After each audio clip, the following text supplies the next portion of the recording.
What if I told you that the vibrant, pulsating heart of America's travel industry, once a symbol of global connection and prosperity, is silently bleeding out?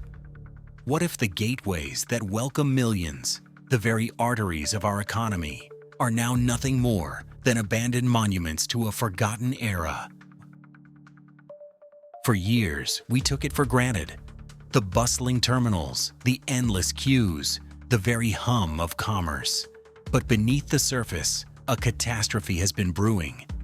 A silent economic war that wasn't fought with bombs, but with borders, advisories, and a shocking withdrawal of trust. Tonight, we expose the chilling reality that has left America's once thriving airports as ghost towns. This isn't just about fewer flights.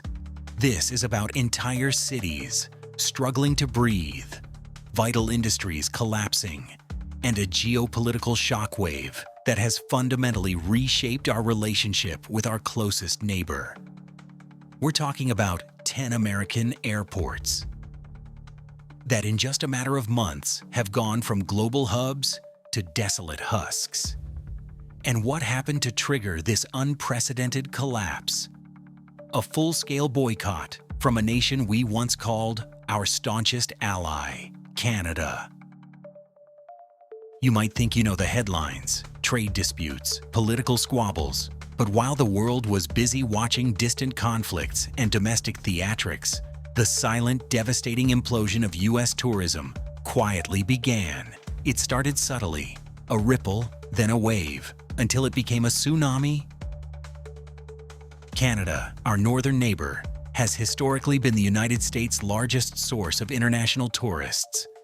Last year alone, before the unprecedented fallout, over 8 million Canadians visited the U.S., pouring an estimated $22 billion annually into our economy, from the sunny beaches of Florida to the bustling streets of New York, from the theme parks of California to the ski slopes of Colorado. Canadian dollars were a critical lifeline for countless American businesses and millions of jobs. The friction began innocuously enough: a series of escalating trade tariffs, a dispute over critical mineral supplies, then a particularly acrimonious diplomatic incident involving a high-profile border crossing. What started as political posturing quickly morphed into a national sentiment. The Canadian government, facing immense domestic pressure, issued an unprecedented Level 3 Reconsider Travel Advisory for the United States, citing unstable economic and social conditions. A veiled jab and a devastating blow. This wasn't just a suggestion. It was a societal shift. A wave of nationalist pride, combined with genuine concerns stoked by media campaigns, led to a profound cultural boycott. Stay home, buy Canadian became the rallying cry. And for American airports, it was a death knell. The numbers are staggering. In the last 6 months, Canadian visitor arrivals by air have plummeted by an average of 85% nationwide.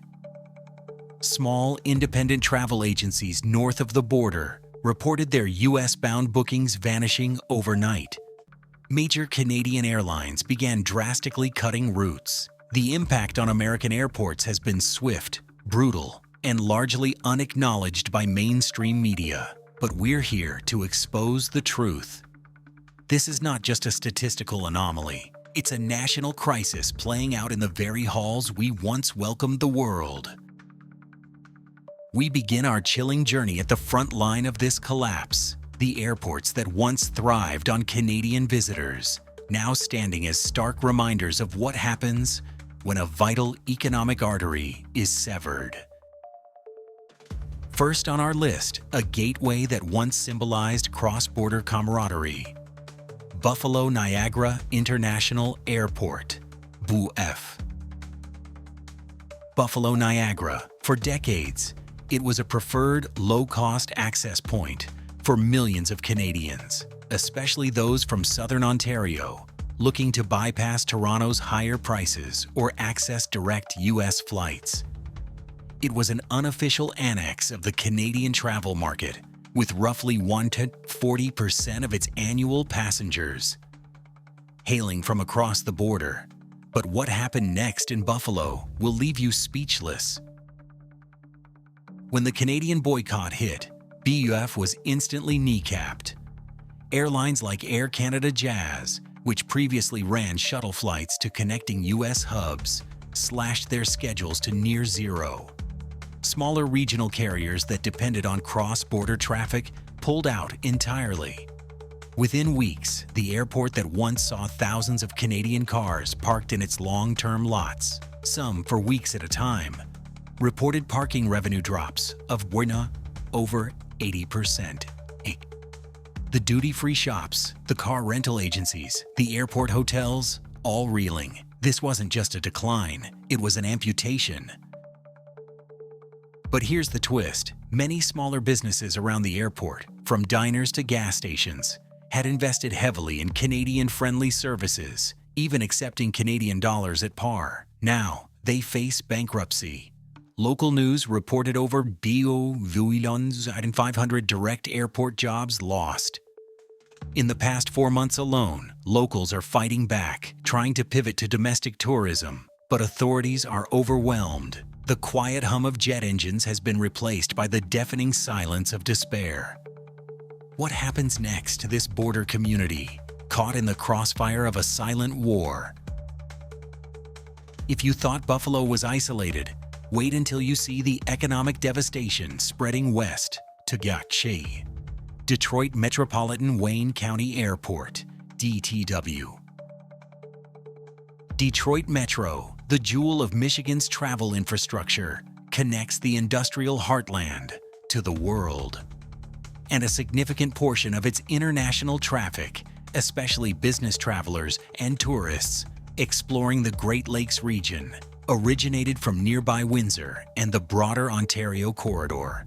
Before the boycott, DTW saw hundreds of thousands of Canadian passengers annually, contributing vital revenue to Michigan's recovering economy. The boycott turned DTW's once vibrant international concourses into desolate stretches. Air Canada, once a prominent presence, has consolidated its operations, reducing daily flights from multiple gates to a single, often half-empty service. Even U.S. carriers, which relied on Canadian feeder traffic for their major hubs, reported significant drops in connecting passengers. News outlets show images of shuttered restaurant chains within the airport, unable to sustain operations with the plummeting foot traffic. But here's the twist. The economic fallout isn't just about the airlines. It's hit Detroit's burgeoning revitalization efforts hard. Convention bookings, which often relied on easy access for Canadian attendees, have seen a 3% cancellation rate. For the upcoming year, hotels in downtown Detroit, once seeing record occupancy, are now struggling with single-digit rates. Local businesses that catered to cross-border shoppers are facing insolvency. The city, which had finally clawed its way back from bankruptcy, now faces another profound shock. Can the Motor City restart its engines without its northern neighbors? From the Great Lakes, our journey takes us to the Pacific Northwest, where the impact on ARI, Seattle-Tacoma International Airport, GEIA, reveals a deeper, more insidious problem. Seattle-Tacoma, or SEA-TAC, is not just a gateway to the Emerald City. It's a critical hub for Alaska and a primary connection for Canadians from Vancouver and British Columbia seeking direct flights to warmer U.S. destinations or international connections not offered locally. SEA-TAC processed hundreds of thousands of Canadian visitors annually, a key source of revenue for airport services and the region's burgeoning tourism industry.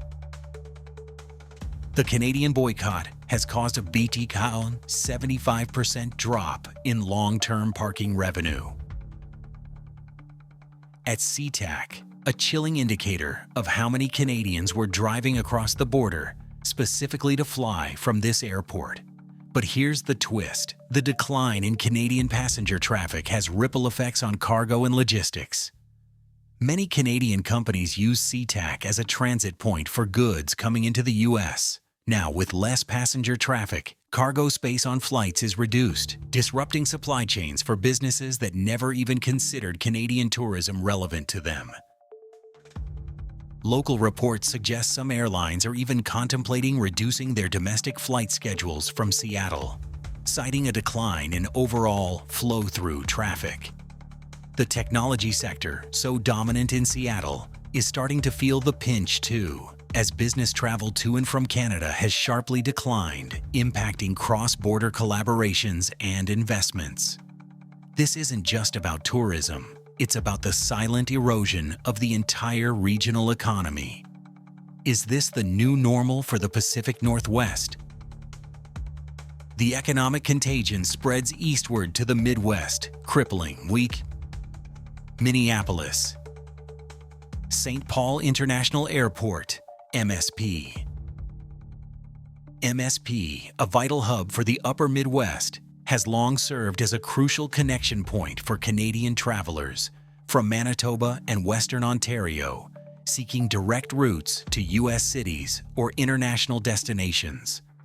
Thousands of Canadians would drive across the border to utilize MSP's extensive network and often cheaper fares. Before the boycott, Canadian passengers made up a significant portion of MSP's international traffic. The boycott's impact on MSP has been particularly devastating for the airport's extensive retail and dining concessions. With fewer Canadian travelers, these businesses, from duty-free shops to high-end restaurants, have seen their sales plummet by over 65%. Multiple storefronts are now boarded up, their leases broken. Sounds unreal. It's real. But here's the twist. The decline in Canadian tourism is also impacting regional air service. Smaller airlines that connected Minneapolis to remote parts of Minnesota and the Dakotas, often relying on inbound Canadian leisure travelers, are now struggling to fill seats.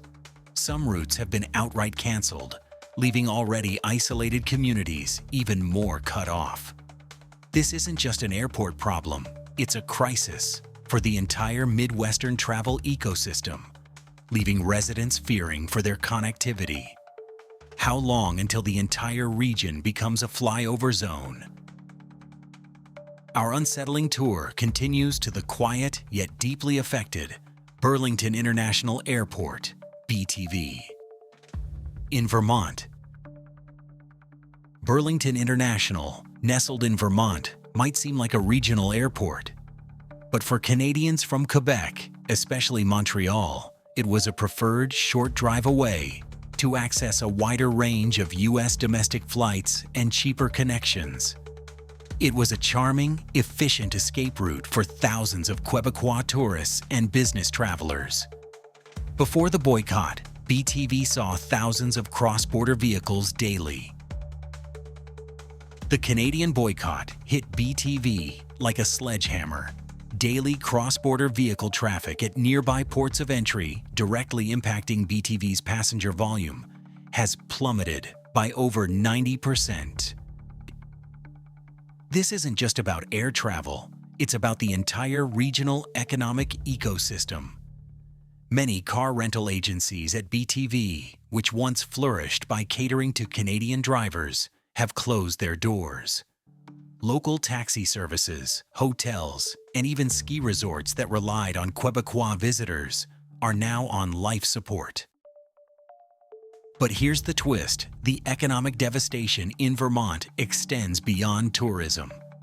Local businesses that had built supply chains reliant on cross-border logistics are now facing bottlenecks and increased costs, leading to layoffs in sectors far removed from hospitality. The small, close-knit communities of Vermont, often lauded for their resilience, are now grappling with an existential threat. Could this peaceful border state become a symbol of America's growing isolation? From the quiet corners, we move to a global powerhouse where the impact on John Kennedy International Airport, JFK, is a chilling testament to the scale of this crisis. JFK International in New York is more than just an airport. It's a symbol of American global connectivity, serving millions of international passengers annually. While direct Canadian flights might seem less prominent here compared to border airports, JFK served as a critical hub for Canadian travelers, connecting to the rest of the world, and for high-spending Canadian tourists visiting New York City. The city relies heavily on international tourism. The Canadian boycott has had a cascading effect on JFK. While not as direct a hit as Buffalo, the reduction in Canadian high-spending tourists has led to a noticeable decline in business for premium airlines and luxury retail outlets within JFK. New York City's hotel occupancy rates, a key indicator of tourism health, have dropped by an alarming 30% compared to pre-boycott levels.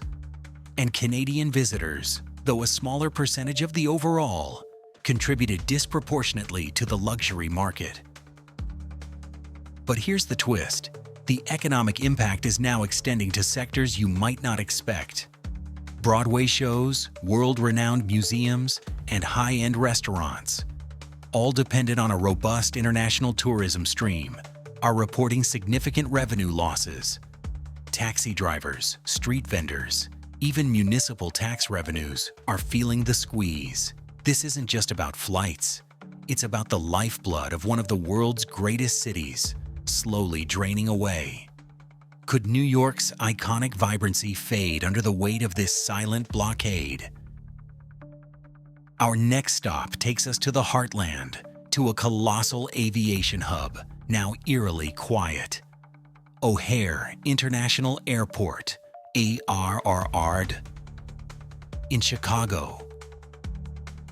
O'Hare, once the world's busiest airport, is a logistical marvel, connecting millions of passengers daily across the globe. While not directly on the Canadian border, it served as a major connecting hub for Canadian business travelers and tourists accessing various U.S. cities, and for Canadians visiting Chicago's famed cultural institutions and conventions.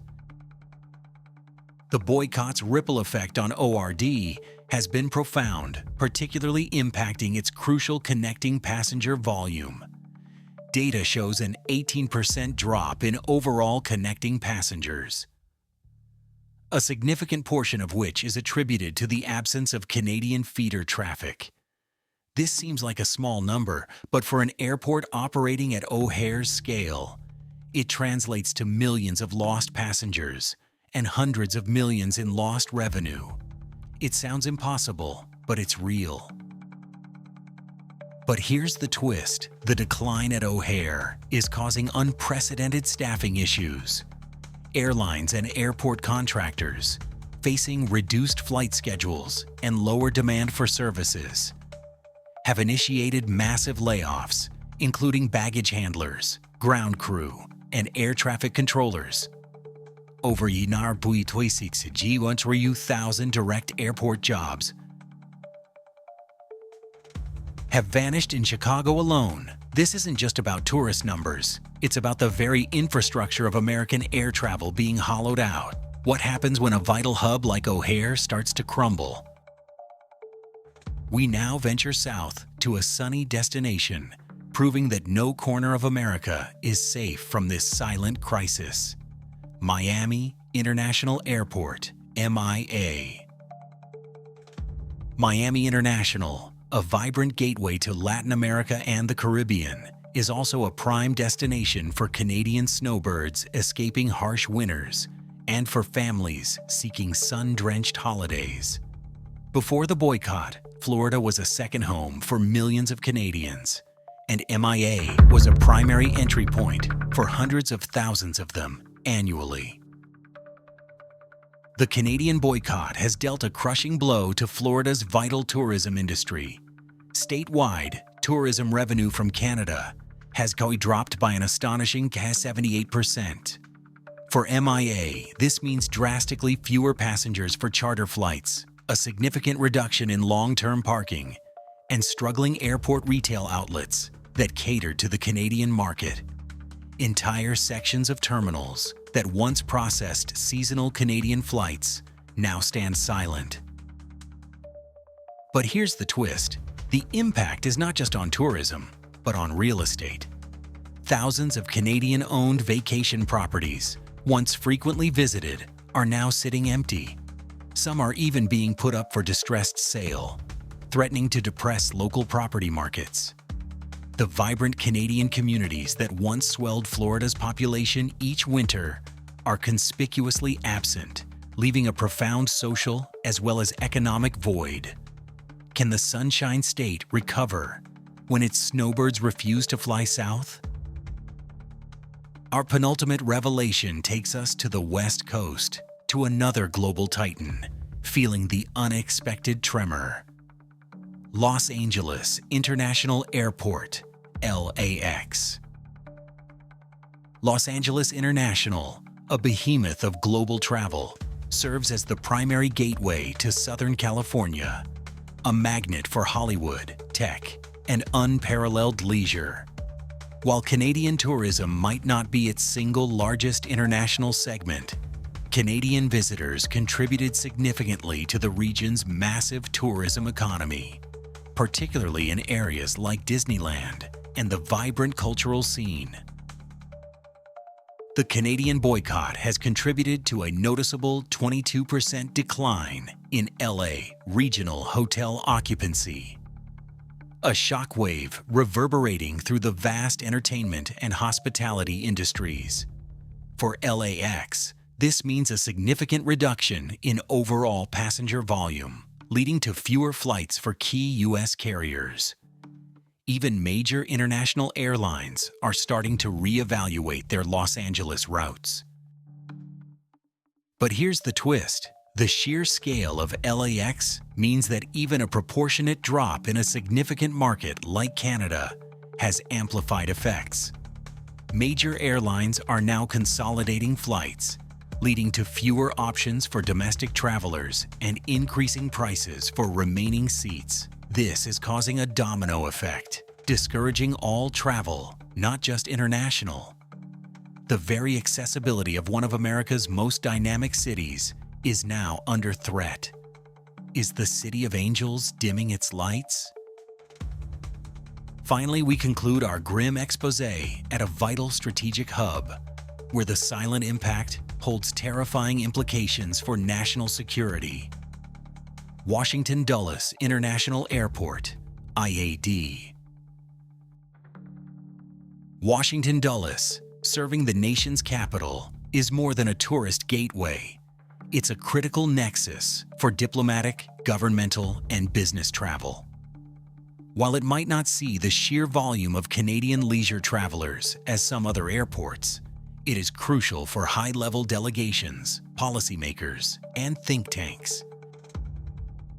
The Canadian boycott has led to a startling 70% reduction in documented business and official travel between Canada and the US via IAD. This isn't just about tourism dollars. It's about diplomatic lines and strategic partnerships. Fewer delegations, fewer high-level meetings, fewer collaborative initiatives. This will shock you, but the very frequency of high-level intergovernmental exchanges has been measurably impacted by reduced air travel options. But here's the twist. The decline in Canadian traffic, combined with broader economic anxieties, is causing IAD to reassess its very operational capacity. There are whispers of a significant reduction in non-essential airport staff, including security personnel during off-peak hours. This isn't just about inconvenience. It's about potential vulnerabilities in national infrastructure. What happens when our critical gateways are undermanned and underfunded? A consequence of a silent war fought with empty seats. This is not a hypothetical scenario. This is the chilling reality unfolding across America, a direct consequence of a silent economic war with our closest ally. The 10 airports we've exposed tonight are not isolated incidents. They are symptomatic of a deeper rot, a national vulnerability. What started as a border dispute has cascaded into an unprecedented blow to our travel infrastructure, our local economies, and potentially our national security. This decline isn't just a hit to airline profits. It's a profound shift that impacts every American. From the farmers who supply airport restaurants, to the local businesses that relied on tourist spending, to the very federal funds generated by travel taxes. Will this trigger a domino effect across other industries? Could it happen in your state, with another DUI, vital source of tourism, simply vanishing overnight? Is this just the beginning of a larger pattern of global isolation for the United States? Or the end of an era where international travel was a given and economic interdependence a strength? The question isn't if this crisis will escalate, but how fast. Our airports, once vibrant symbols of American ambition and openness, are becoming stark monuments to a geopolitical miscalculation. The silent hum of commerce has been replaced by the eerie silence of abandonment. Do you believe America can recover from this unprecedented blow to its travel sector? Or is the decline inevitable, a sign of a larger retreat from global connectivity? Let us know in the comments below. Your answer might surprise you, and it needs to be heard. If you found this investigation alarming, if you want to stay ahead of the shocking truths the mainstream media won't touch, then hit that subscribe button. Because next week's story could impact you directly, revealing another hidden crisis just beneath the surface of everyday life. Don't be left in the dark. Subscribe now.